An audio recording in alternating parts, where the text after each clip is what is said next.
Estamos aqui de volta já, tivemos os nossos minutinhos de oração aí, tá?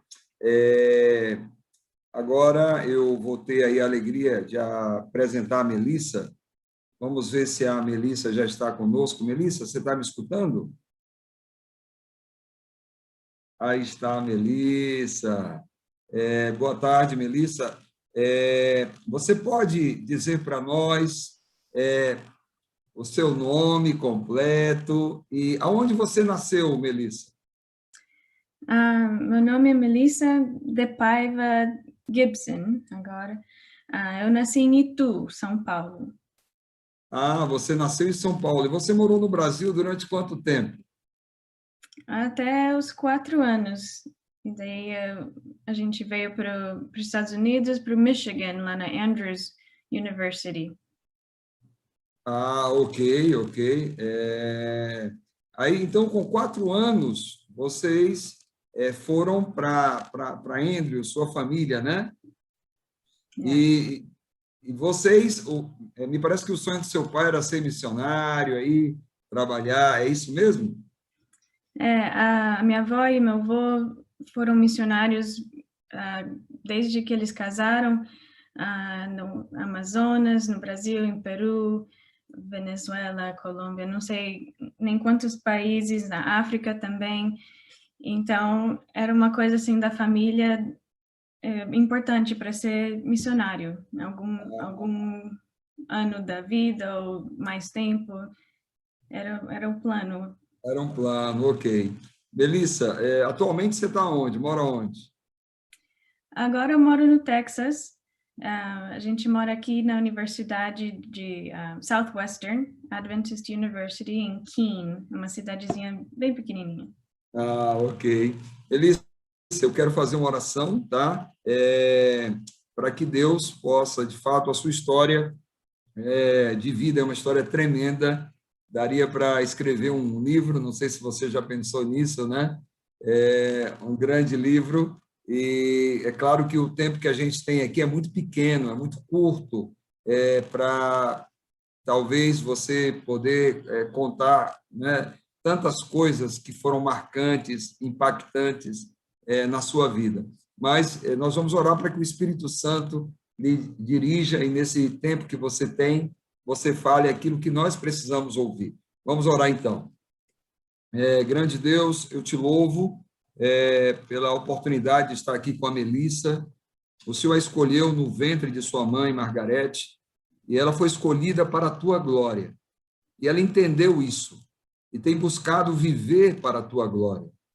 Ela está aqui para contar um pouco de sua história e nós queremos que teu Espírito a utilize, colocando na boca dela as palavras do Senhor. Que fale Deus e se cale um homem, é o nosso pedido, em nome de Jesus. Amém. Uhum. Obrigada pelo convite. Uma das coisas que eu estava pensando antes de aceitar o convite é se todo mundo ia entender o meu português. Melissa, estamos entendendo muito bem, tá? Pode ficar tranquila. Tá, às vezes eu invento palavra também. Se for uma palavra que ninguém conhece, é inventado. Fique à vontade, eu vou estar aqui lhe acompanhando, tá? No processo. Estamos juntos. Tá. Então, a gente morava lá no Michigan, eu e meu irmão, a gente ia para a escola, o meu pai trabalhava na universidade, a minha mãe na escola com a gente. Quando eu tinha 8 anos, a gente soube que tinham chamado para ir para uma ilha pequenininha lá no Pacífico chamada Palau. Para quem não sabe, não conhece onde é perto das Filipinas, perto de Guam. O pontinho no mapa onde é Palau é coberto pela palavra Palau, de tão pequenininha assim que é a ilha. Mas a ilha é muito bonita, muitas pessoas lindas. É tipo assim, morar num paraíso. Não tinha nada que a gente tivesse preocupado.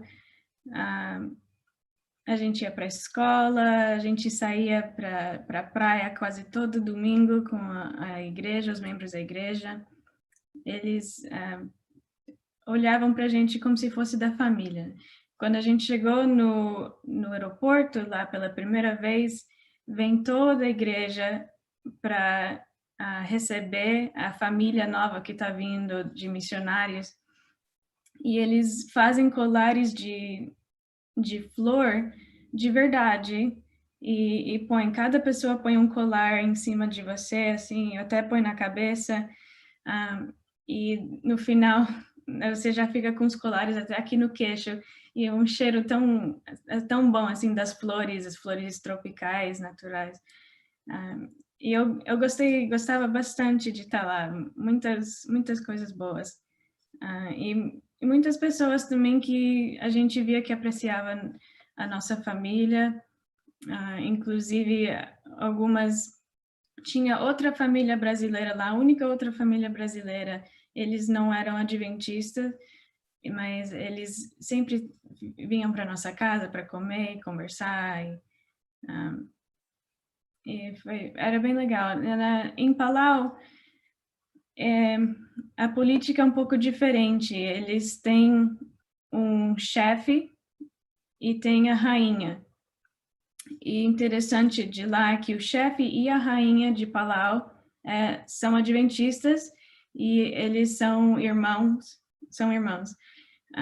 E daí tem o presidente também, o presidente que faz mais as coisas da política e o chefe e a rainha faz mais as coisas culturais. O presidente também tem sido adventista e agora o atual presidente também é adventista. Mas o presidente, na época que a gente teve lá, eu não sei bem se ele era católico, mas era de outra denominação. Mas sempre pedia para o meu pai vir fazer uma oração lá no Capitólio, para as funções políticas. Eles tinham um bom relacionamento. Mas voltando à história, a gente tinha um contrato de estar lá por 6 anos, meu pai como pastor da igreja, minha mãe dando aula na escola, e eu e meu irmão só aproveitando. E depois de 1 ano e meio, que foi quando aconteceu do nada, assim, uma coisa que mudou todo o mundo meu, e também mudou muitas coisas lá na ilha. Muitas pessoas foram sentiram muitos sentimentos do que passou. Tinha uma casa perto de nós que estava em construção, em remodelação, e estava renovando. E tinham trabalhadores passando por lá toda hora. A nossa casa era um pouco mais afastada, não era bem na cidade, a gente dirigia uma meia hora para chegar lá na igreja. Então, era um pouco mais afastada e não dava para ver exatamente as outras casas perto. Tinha que caminhar um pouquinho para chegar na próxima casa. E então tinha bastante gente passando, fazendo trabalho lá, e uma pessoa que estava trabalhando lá, não sei se ele estava vendo ou não sei exatamente o que eles estão fazendo, mas uma noite, no meio da noite, entrou uma pessoa na nossa casa e ele terminou tomando a vida do meu pai, minha mãe e meu irmão. E até hoje a gente não sabe direito nem porquê e nem como, mas nós sabemos que talvez ele estava drogado, estava abaixo de outras influências, e certamente a gente sabe que Satanás está por trás de tudo isso, né? De alguma forma ou outra, ele estava por trás disso. Mas o interessante da história é que a história não acaba aí. Depois de um tempo, eu fui levada para o hospital, mas eu estava bem. na verdade, nunca... de uma forma, ele tentou tomar minha vida, mas eu não... Deus me salvou, que é outro milagre. E eu estava bem, eu fui só no hospital pelos cuidados, né? Depois de uma coisa tão traumática assim. E as pessoas da igreja vieram visitar faz alguns anos, só pouquinhos anos atrás, eu soube que a rainha de Palau esteve comigo lá no hospital. E eu não lembrava de muita coisa, até que a gente teve a oportunidade de visitar de novo. Mas a minha avó, que a mãe do meu pai, quando ela soube da notícia, ela veio do México, eles estavam morando no México, soube da notícia, veio no próximo voo que ela conseguiu. Depois veio o meu avô, e daí dois dos meus tios, e uma psicóloga que veio da Andrews também, para ajudar,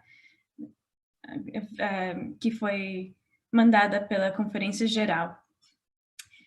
E então eu tive muito apoio, muita gente orando por mim, muita gente ali perto. Foi bem antes, 2 dias ou 3 dias antes do Natal, que aconteceu tudo isso. Mas apesar de tudo isso, as pessoas da igreja, a família, meus amigos da escola, todo mundo veio, me dava presentinho, ou dava um abraço, chorava junto. Mas, na verdade, eu tinha 10 anos quando aconteceu isso.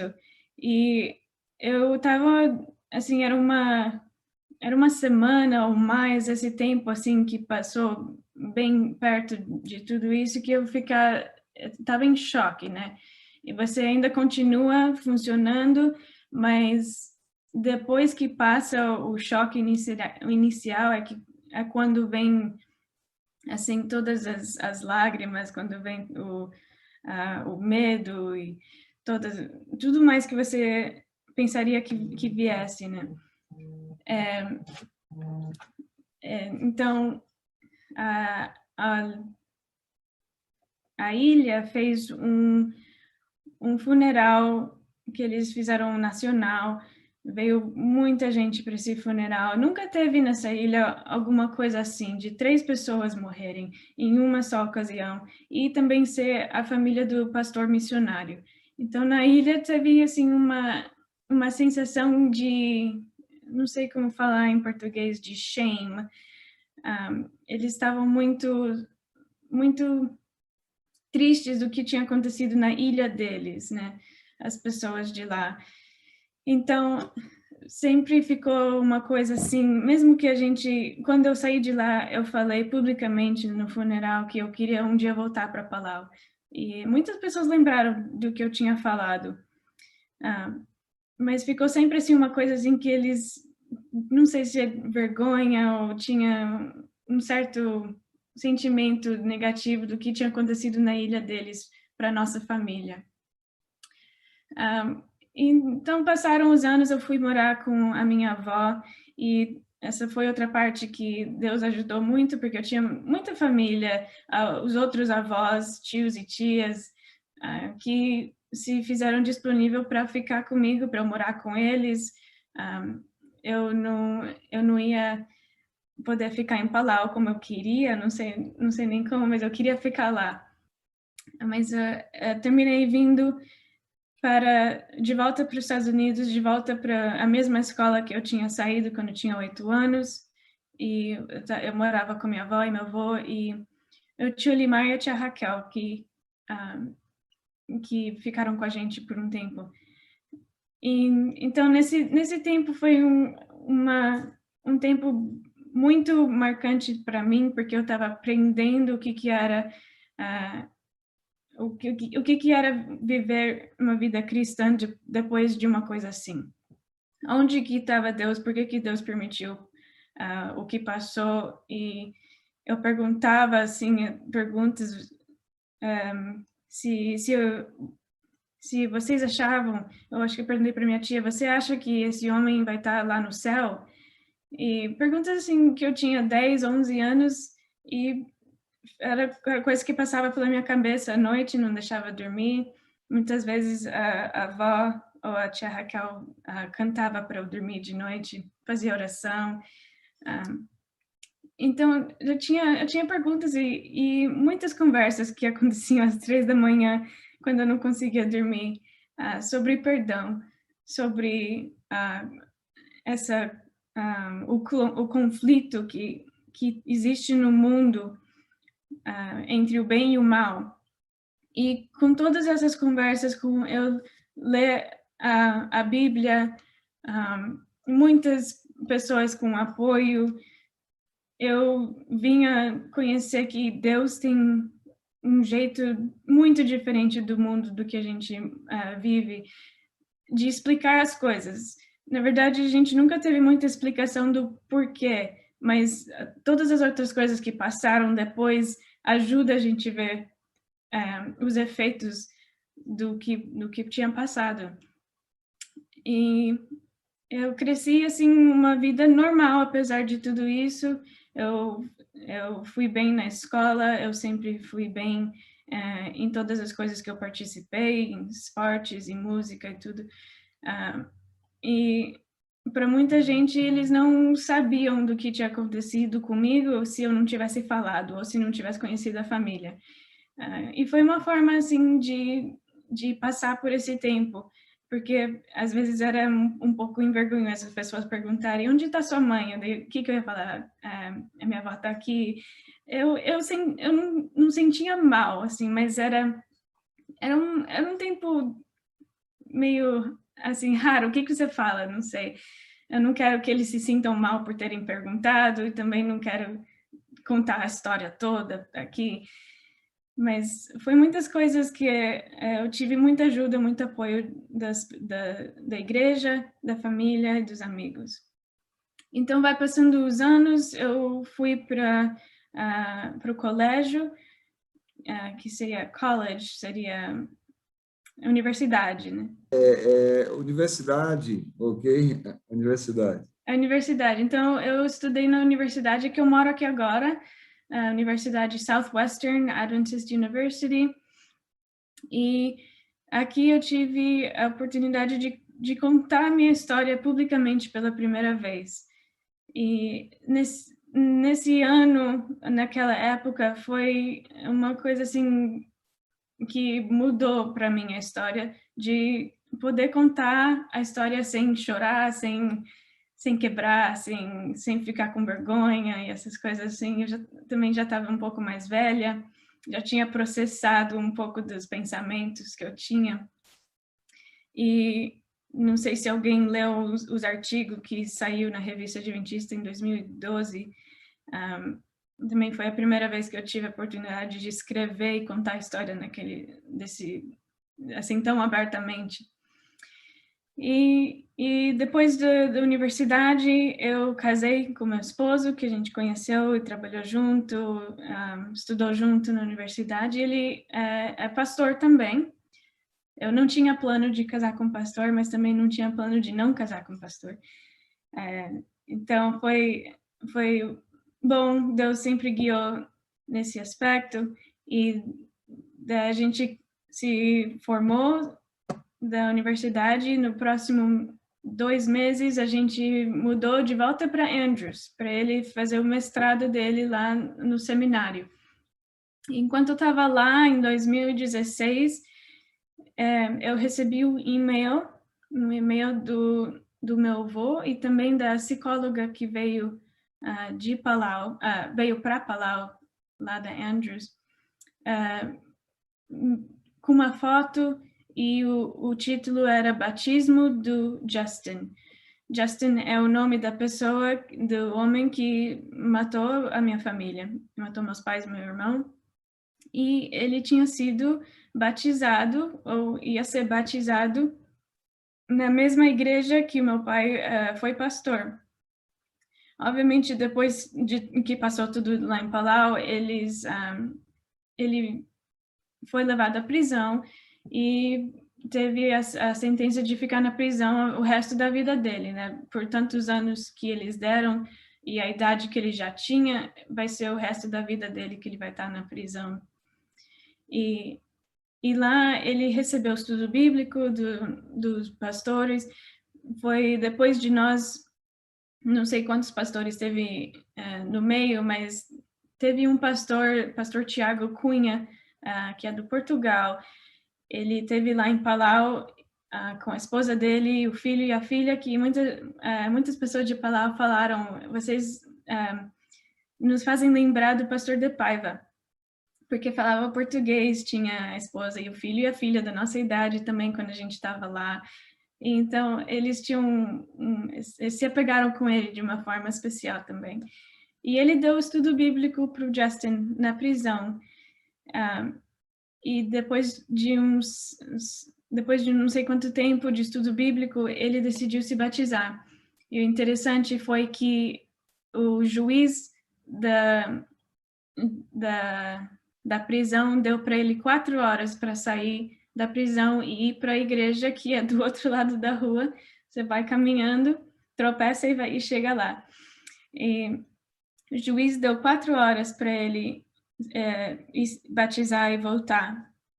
E ele foi, batizou, eu recebi a foto, ele escreveu uma carta por e-mail para a nossa família,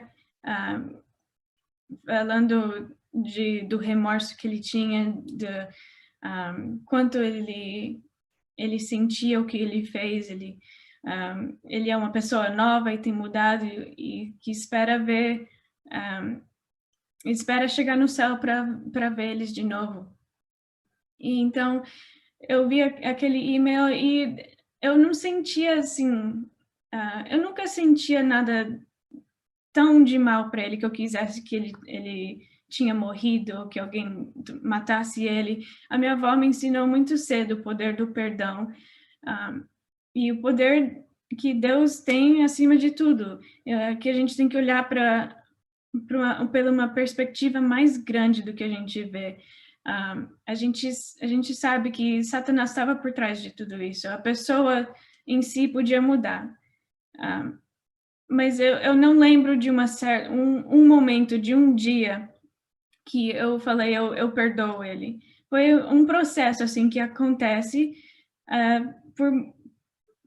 por todas as coisas que passam na sua vida. Esse processo vai acontecendo, você pede a Deus ajuda para perdoar as coisas e Ele vai te dando a oportunidade de ver as pessoas de outra maneira, ver a situação de outra maneira. Então, eu não lembro o dia que eu falei eu perdoo ele, mas eu estava processando isso. E eu vi o batismo dele e eu me senti, assim, feliz e senti um pouco de choque de novo, assim, como Deus mudou tanto a história, virou de um jeito tão grande. E depois de 2 anos disso, a psicóloga Anne Hamill, doutora Anne Hamill, ela veio perguntar para o Michael e eu se nós estaríamos interessados em voltar para Palau. E eu falei, obviamente, que eu queria voltar para Palau. Eu sempre falei que eu queria voltar, mas não sabia nem quando, nem como, e nem porquê, né? Em que ocasião. Então, tudo se alinhou para a gente ir. Até o pastor Cunha veio de Palau para conhecer a nossa família, para conhecer a gente antes de chegar lá, para não ser uma coisa tão assim nova. E muitas pessoas aqui em Keene, aqui onde eu moro, falou para o Michael, meu esposo, cuidado com o que pode acontecer, que pode ela chegar lá e daí dar assim, passar o passado pela mente e dar um pânico, dar alguma coisa. Mas a gente sentia muita paz em ir, e ele sabia também que as pessoas não sabem exatamente tudo que passa, tudo que a gente tinha processado, né, pela cabeça. Muitas conversas tinham acontecido antes de a gente falar, sim, a gente vai fazer uma coisa boa lá. Então, foi com o plano do Michael fazer umas reuniões na igreja e a gente foi para visitar as pessoas de novo, para estar junto com eles, para fechar aquele capítulo que nunca tinha fechado assim exatamente. E, de novo, quando a gente chegou no aeroporto, foi uma experiência, assim, igual quando eu cheguei lá. Todas as flores, os colares, até puseram um na cabeça do Michael. E a minha avó e meu avô foram também. A doutora Anne Hamill e o esposo dela, que é doutor médico, que foi doutor da avó e o avô quando eles foram missionários. Então, eles foram e a gente chegou lá e teve tudo, assim, as pessoas deixaram tudo para estar com a gente. A gente foi conhecer o presidente de novo, que era o mesmo presidente que estava lá, e ele serviu outro termo agora, recentemente, o mesmo presidente da época que estava lá. Ele falou, eu lembro como se fosse ontem, o poder que a sua avó ofereceu para o Justin, quando ela foi para a prisão. Na semana que aconteceu tudo isso, a avó foi lá na prisão e falou, nós perdoamos você. Assim, foi uma coisa do Espírito Santo que ela fala, que ela não planejou e ela não sabia que ia falar isso, mas saiu assim dela, saiu pelo Espírito Santo. Só um minutinho, Melissa. Então, a avó que você se refere é justamente a mãe do seu pai, não é isso? O nome dela é Ruth. Ruth. Então, a Ruth, ela, quando vocês foram lá, o presidente está dizendo que na época, né, ali quando aconteceu, ele foi preso, né? O Justin foi preso e uma semana depois foi isso. Ela teve o contato com ele e estendeu o perdão para ele. Na A sua prisão. avó. É isso, né? Ok. Perdão, pode continuar. É boa explicação. Hein? Então, as pessoas de Palau sempre lembraram desse perdão. E o presidente, quando a gente foi lá em 2018, lembrou disso e falou, foi como ontem, foi uma coisa que eu nunca vou esquecer na minha vida. Esse perdão que vocês mostraram para nossa ilha. E indo lá, foi uma cura para todos. Para mim, para as pessoas da ilha, mas também não acabou aí a história. No último dia quase que a gente esteve lá, nós decidimos ir para a prisão para falar com o Justin. Não para falar nada de mal para ele, nem tudo de bom para ele. Era só para orar junto com ele e afirmar a decisão que ele tinha feito 2 anos atrás, de seguir como cristão e uma vida nova. E a gente não sabia o que ele ia falar. Eu, antes de sair daqui, sabia que era uma possibilidade de ir lá e ver ele. E eu não sabia se eu queria fazer. Eu não sabia nem se ele queria ver nós. Se fosse uma coisa que para ele seria pior. Então, e eu não tive nenhum contato com ele, apesar daquele e-mail que ele tinha mandado quando se batizou. Nós não tinha contato com ele de falar com ele toda hora. O meu avô, às vezes, mandava livros e cartas para ele pelo pastor, mas não tinha contato direto. Então, quando a gente decidiu ir na prisão, foi uma coisa bem surreal, assim, o Espírito Santo esteve lá bem presente e bem real. E a gente foi não sabendo o que ele ia falar, nem como que ele ia se agir. E, assim, a coisa da ilha, a gente chegou na sala de visita e ele estava lá, não estava com nenhum cadeado, nem, não sei como fala que eles põem no punho. Seriam algemas, em português, algemas. Algemas. Ele não tinha algemas. O policial que estava lá, estava num canto do quarto, ele estava atrás de uma mesa e a gente ia sentar do outro lado. Então, o meu avô começou a falar, quando a gente pensou que ia só fazer oração, ele já tinha preparado, o Justin tinha preparado umas coisas que ele queria falar. Ele falou muitas vezes as desculpas, que muitas desculpas do que ele tinha feito e que ele não passa um ano naquela data que ele não lembra do que passou e que ele não pode dormir, que ele não se culpa por tudo isso. E ele queria muito que nós soubéssemos que ele continua o legado deles na prisão. O meu pai, como pastor, que ele ia pregar para os outros prisioneiros que estavam lá, e minha mãe como professora, que ele ia ensinar para eles o que ele estava aprendendo na Bíblia e nos estudos bíblicos. E meu irmão, como ele gostava da mídia e computação e tudo isso, ele falou, eu quero fazer um live stream para passar a igreja, o culto da igreja aqui na prisão. Essas são as coisas que eu quero fazer para continuar o legado deles aqui em Palau, aqui na prisão. E depois disso, meu avô falou umas palavras com ele, e a minha avó também.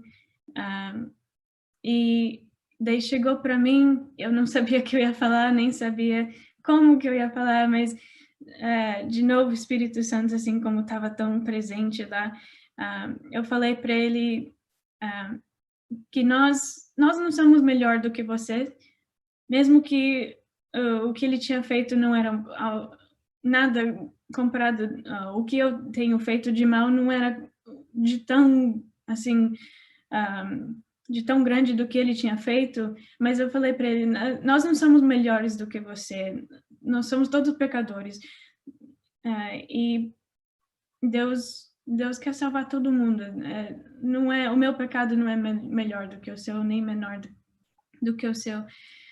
Eu falei para ele, eu quero ver você do céu com meus pais e meu irmão. E foi tudo que eu consegui falar, né? Porque daí começou as lágrimas e eu não... Só foi isso que eu falei, né? Nós não somos melhores do que você, eu quero ver você no céu com meus pais e meu irmão. E depois o Michael levantou e foi para o lado dele e fez uma oração. Pôs a mão no ombro dele, a gente fez uma oração e foi isso. E assim a gente saiu de Palau. Muitas outras histórias pequenas assim, que a gente experienciou lá em Palau nessa viagem de volta, que não tem tempo para contar tudo. Mas eu quero terminar com esse verso em 1 Coríntios, 1 Coríntios 1, 18. Certamente a palavra da cruz é loucura para os que se perdem, mas para nós que somos salvos, é poder de Deus. No capítulo 2, verso 4 e 5, a minha palavra e a minha pregação não consistiram em linguagem persuasiva de sabedoria, mas em demonstração do Espírito e de poder, para que a vossa fé não se apoiasse em sabedoria humana, e sim no poder de Deus. Então, ele está falando da mensagem da cruz, que é uma loucura assim, para as pessoas que não tem nada a ver com Deus, mas para quem já experienciou isso, para quem... eu substituo aqui o perdão, a mensagem, o perdão para o mundo é uma loucura. Para que você vai perdoar alguém que fez uma coisa assim para sua família? Mas a loucura de Deus é mais sábia do que a dos homens. E a fraqueza de Deus é mais forte do que a dos homens. Verso 25 do capítulo 1. Do capítulo 1. Então, o reino de Deus, assim, uma coisa de ponta cabeça, que o que é loucura para o mundo é poder, é salvação para nós. E é uma coisa que só experienciando, só passando por isso, só tendo a oportunidade de passar por isso, de oferecer perdão para alguém, de ser salvos do nosso pecado, que você vai acreditar, que você vai saber que é poder. Não é loucura, mas é poder. Mas você tem que estar do lado da experiência, passando por isso. E se tem alguém que precisa perdoar alguém, que vocês possam pedir para Deus ajudar a perdoar. E não é uma coisa que acontece do dia para a noite. É um processo, às vezes, de muitos anos. Às vezes pode ser uma coisa que acontece do dia para a noite, mas para muita gente é processo de muitos anos, de muita oração, de muitos pensamentos, né? Então, eu queria deixar esse verso com vocês, para que vossa fé não se apoiasse em sabedoria humana, e sim no poder de Deus. É só o poder de Deus que pode fazer com que essas coisas aconteçam na nossa vida. E não em sabedoria humana, porque sabedoria humana, isso é loucura. Espero que essa mensagem tenha sido traduzida de uma certa forma para o português, que vocês entenderam. E era isso que eu queria falar, compartilhar com vocês. Tem algumas pessoas que estão na telinha aqui do Zoom. Eu estou voltando para a exibição da galeria. Você está vendo as pessoas? Aí, Melissa, você está vendo aqui na tela do Zoom? Está podendo visualizar? Eu vejo. Uhum. Quantos de vocês foram abençoados com esse testemunho? Levanta a mão aí. Nós ouvimos um testemunho que saiu do coração, né? Você foi muito sincera, não procurou florear, né? Embelezar a história. Você falou, para nós ficou muito claro do que saiu do seu coração. Eu queria fazer uma pergunta, Melissa, sobre a presença de Jesus. Naqueles momentos lá no passado, né? Naquele dia ou naqueles dias tão difíceis, você pôde sentir de maneira real a presença de Jesus? Houve alguma situação que ele se manifestou de uma maneira diferente? O que é que você poderia dizer sobre a presença de Jesus? Quando eu estava sozinha naquela noite, não sabendo o que estava acontecendo e que tinha acontecido, eu orava assim, a minha oração de 10 anos era para que Deus me salvasse, só isso. Me salva, por favor, me deixa em segurança, alguma coisa assim. E eu sentia paz de um certo jeito, eu sentia paz, mesmo estando em choque.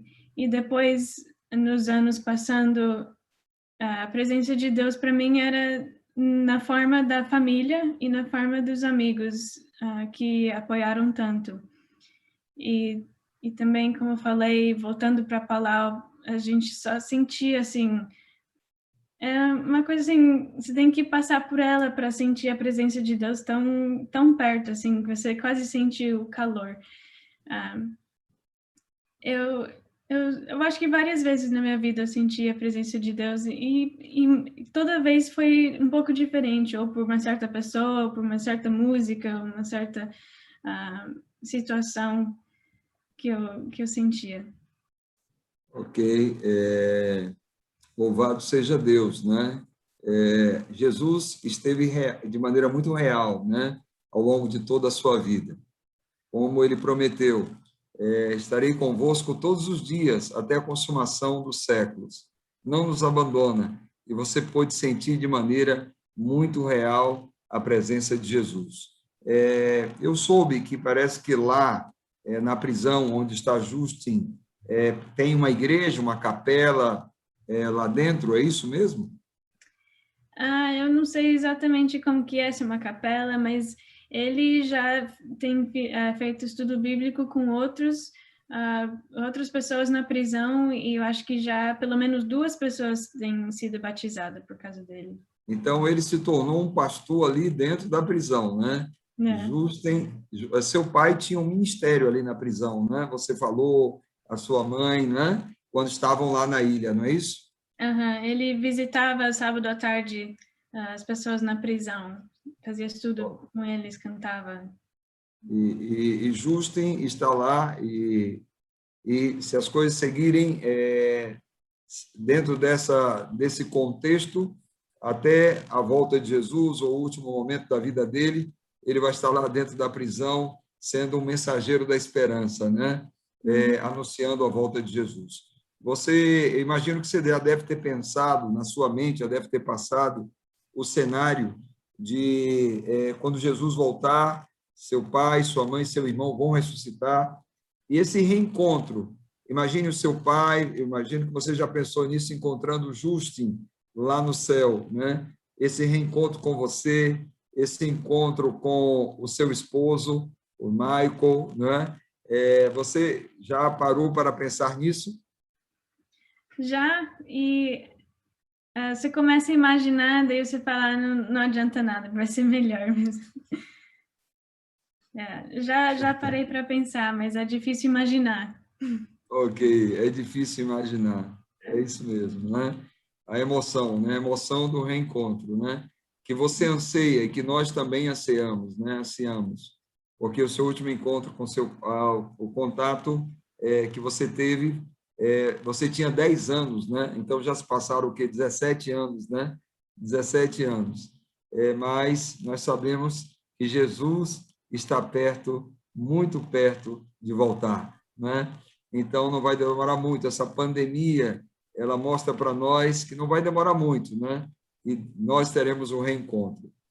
Tem uma pessoa que eu creio que nos acompanha, eu acho que é a Raquel. Raquel, você está com a gente? Levanta a mãozinha aí, a Raquel. Raquel, vou tentar te colocar como anfitriã. Melissa, fala para nós o que a Raquel representou para você. Quem é a Raquel na sua vida? A Raquel é a tia Raquel. Ela o tio Limar foi irmão do meu pai. Então a tia Raquel foi a que cantava para mim de noite quando eu estava com medo, quando eu acordava às 3 da manhã, não sei quando. Ela morou com a gente por um certo tempo depois que eu voltei de Palau. E ela sempre levava a gente para tomar foto, me ajudava com a escola. E agora que ela mora perto, tem sido muito bom, a tia Raquel. Raquel é uma mulher de Deus e mora nos Estados Unidos, né? Vocês estão pertinhas aí. A Raquel, ela viveu um pouco da história, mas em outra perspectiva. Raquel é psicóloga, não é isso, Melissa? Eu te coloquei como anfitriã, então você pode ligar o som, viu? Ativar o seu som, Raquel. Você que viveu dentro de uma outra perspectiva, pronto, o seu microfone está ligado. Você que acompanhou dentro de uma outra perspectiva, para finalizar, já estamos nos momentos finais, o que é que você poderia nos dizer, Raquel? Eu posso dizer que, através dessa história, pastor, se eu já tinha sido convertida, eu fui reconvertida. E se eu não era convertida, eu fui convertida. Dessa história, eu me lembro uma vez que a Melissa perguntou para mim assim, tia, se esse senhor se arrepender, ele vai ser salvo? E humanamente eu tive vontade de falar assim, nem vou dizer, né, irmãos? Porque o sentimento humano tem vontade de dizer, mas nesse momento, como nós pedimos que seja feita a vontade do Pai e não a nossa, o Espírito Santo falou na minha boca e disse, sim, Melissa, o apóstolo Paulo, antes de ser apóstolo Paulo, ele era perseguidor dos cristãos e ele foi transformado. E se este senhor se arrepender, ele também vai ser transformado. E ali era como se eu estivesse falando uma profecia, que o Espírito Santo estava usando a minha boca para fazer uma profecia. E ele foi convertido e hoje é o nosso irmão Justino, e nós temos o privilégio de chamarmos como Senhor e Irmão Justino.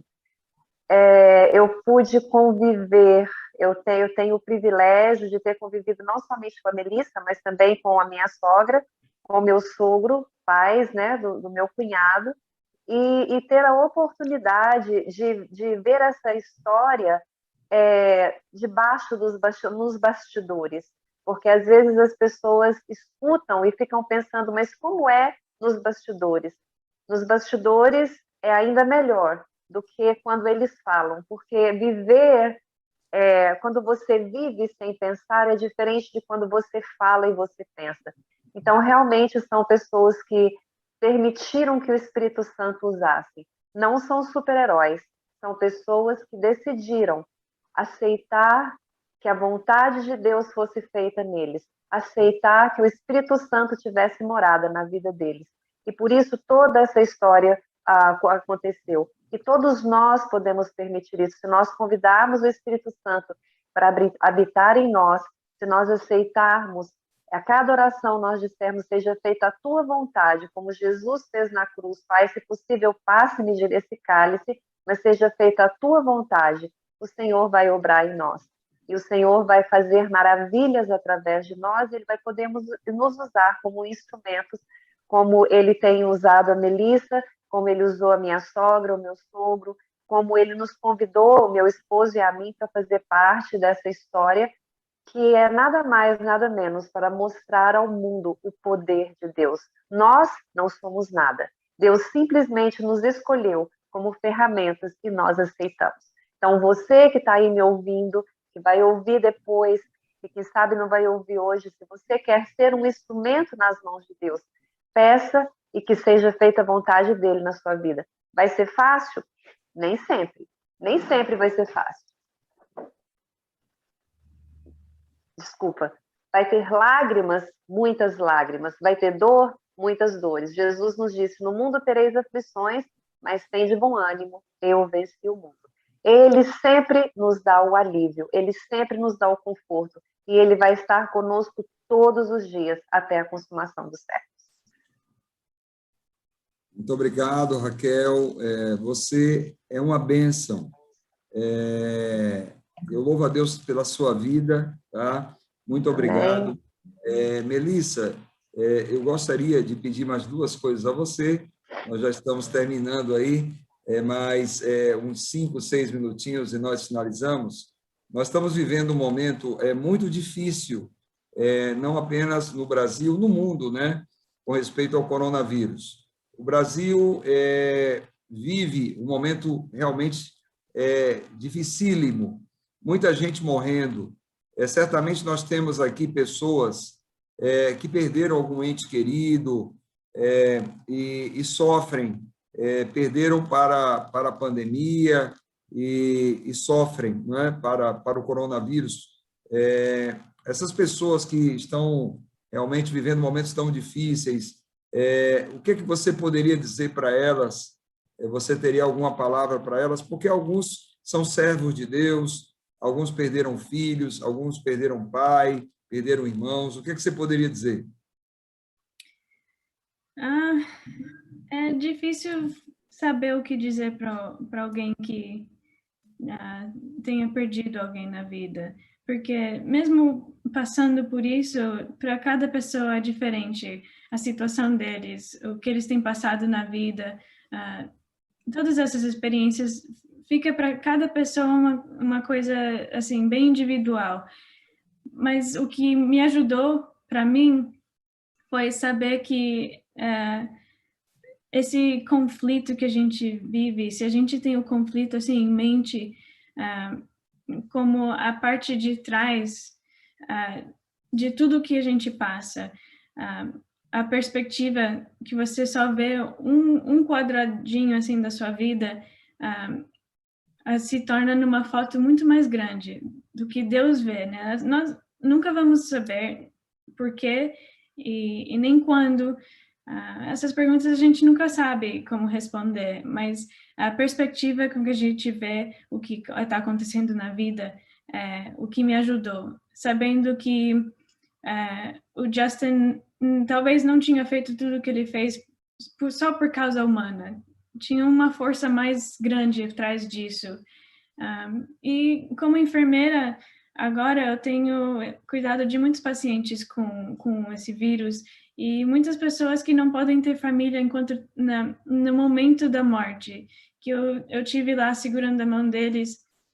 É só eu e essa pessoa que eu só conheço desde 4 ou 5, 10 horas atrás, segurando a mão, eu chorando e eles morrendo, né? Então, para mim, eu pensei muito nesse aspecto. Deus não se alegra, mas em Salmos eu acho que Deus tem prazer na morte dos filhos dele, porque ele sabe que ele vai ser salvo. E é uma coisa temporária por agora, que a glória que vem depois não se pode ser comparada. Em Romanos, eu acho que a glória que está vindo não se compara com o que está passando agora. Se a gente olha com essa perspectiva maior, olhando não só do nosso quadradinho, mas pondo tudo junto, vendo o que Deus pode fazer apesar do que acontece, me ajudou bastante a passar por tudo isso e ver que esse mundo é temporário. Muito obrigado, Melissa, pela essa palavra final. Você falou sobre o grande conflito, né? Nós, cristãos, nós temos uma perspectiva diferente dos acontecimentos, e principalmente das tragédias, porque olhamos tudo no contexto do grande conflito, né? Que está acontecendo. Existe um inimigo que nos odeia, e assim como Deus tem propósitos para nós, o diabo também tem. Assim como Deus tem planos para nós, o diabo também tem. Porém, quando nós nos submetemos ao governo de Deus, as ações do inimigo são transformadas em bênçãos, né? O que parece maldição, Deus transforma em bênção. Como diz lá em Romanos, todas as coisas contribuem para o bem daqueles que amam a Deus. Hoje nós temos uma Melissa, que é uma jovem, 27 anos. Uma coisa que me chamou a atenção é que você disse que foi bem em tudo que você se desempenhou, se envolveu, né? O desempenho, né, na escola, nos esportes. Você foi muito bem, o seu desenvolvimento emocional surpreende, né? Como você hoje, casada com um pastor, é uma enfermeira, você falou que lida com a morte, né? Aí, principalmente nesses dias tão difíceis, e como Deus tem te dado fortaleza, tem estado contigo, o Espírito do Senhor está com você. Nós vamos fazer uma oração, Melissa. Nós queremos orar por você, orar pela sua família. Você tem algum pedido especial que você quer fazer para nós incluirmos na nossa oração agora? Eu acho que orar pela família agora seria bom. A avó, a avó Ruth também está passando por uns problemas de saúde agora, que ela gostaria de ter oração de vocês. Ok, então, nós vamos nesse momento, vamos orar, tá bom? Nós vamos orar por você. Ela está pedindo aí pela Ruth. A Ruth é a mãe do pai, né? Do pai dela, aquela mulher que foi lá, né, e deu perdão, né, a Justin, que impactou lá o presidente e todas as pessoas naquela ilha, naquele país. Nós vamos orar por você, tá? Pela sua família, e vamos orar de maneira muito especial pela Ruth, tá? Vamos fazer uma oração. Após a oração, Melissa, se você puder permanecer 2 minutos, eu vou ligar os microfones para que as pessoas possam dar um saludo, como diz em espanhol, né? Uma saudação aí para você, pode ser? Você aguentaria ainda os 2 minutinhos? Teria tempo depois da oração? Então, eu vou só explicar aqui como vai ser. Eu vou orar agora, tá bom?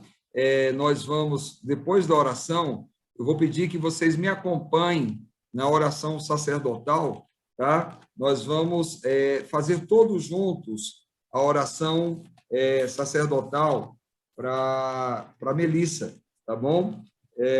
Que está justamente lá em Números, no capítulo 6, versículo 26, 24 em diante. Vocês apenas repetem, tá bom? Primeiro, eu vou fazer uma oração e depois nós faremos a oração sacerdotal. Eu vou ligar o microfone e aí, você que vai falar, fale aí rapidinho, tá bom? Dê uma saudação breve aí, 30 segundos, e dê oportunidade para outro falar. Se outro estiver falando, espera um pouquinho, tá? E aí nós vamos esperar alguns minutos para que o máximo de pessoas possa dar uma saudação aqui para ela. Então, vamos orar. Grande Deus, nós te louvamos pela vida da Melissa. A história é tremenda, Senhor, tremenda. Ela que viveu tudo o que viveu, compreende como ninguém, compreende aspectos do grande conflito, aspectos da ira do inimigo para com os teus servos, mas também compreende aspectos grandiosos da tua graça. Ela pôde experimentar a presença de Jesus de maneira singular. O Senhor esteve com ela, o Senhor está com ela, o Senhor cuidou dela, assim como disse que estaria conosco e cuidaria de nós. O Senhor prometeu que enviaria o Espírito Santo, o Deus ajudador, consolador. E a vida da Melissa é uma prova da fidelidade do Espírito Santo em cuidar dos teus filhinhos nessa terra. Senhor, nós vemos que na tragédia, o Deus de Israel atua e transforma o que parece maldição, transforma em bênção. Nós vemos um homem que está na prisão, mas que está liberto pelo sangue de Jesus. Um homem que era assassino e que se tornou agora instrumento de salvação, mensageiro da esperança, e que numa prisão desenvolve um ministério de salvação, um ministério que continuará pelo tempo que o Senhor desejar. Nós te louvamos, Senhor, por poder ver nesse emaranhado de situações tão complexas, de ver a tua glória, de ver o teu poder. Nós nos unimos aqui em oração para pedir bênção sobre Melissa, sobre o Michael, seu esposo, sobre o ministério que desenvolvem nos Estados Unidos, que o Senhor a unja com porção dobrada do Espírito Santo e que naquele hospital onde ela trabalha, as pessoas vejam e sintam nela e através dela a glória de Deus. Oramos pela Ruth, a sua avó, que foi a sua mãe durante tantos anos. Ela está doente, ela precisa da intervenção do Senhor. Então, em nome de Jesus, entra com providência, atua no extraordinário, cura, restaura, se essa é a tua vontade, restaura a Ruth, a saúde dela, a vitalidade, o vigor. Abençoa essa tua serva. Eu entrego a Raquel também, a Melissa chama a tia Raquel, o seu esposo, a sua família e toda essa linda família nas tuas mãos. E é no nome de Jesus, no poder dele, que queremos nos apropriar da tua palavra, estendendo sobre Melissa a oração sacerdotal. Levante a sua mão aí e repita comigo as palavras que eu vou dizer em direção a Melissa. Que o Senhor te abençoe e te guarde. Que o Senhor faça resplandecer o seu rosto sobre ti e tenha misericórdia de ti. Que o Senhor sobre ti levante o seu rosto e te dê a paz. Deus te abençoe, Melissa. Eu vou agora habilitar o som.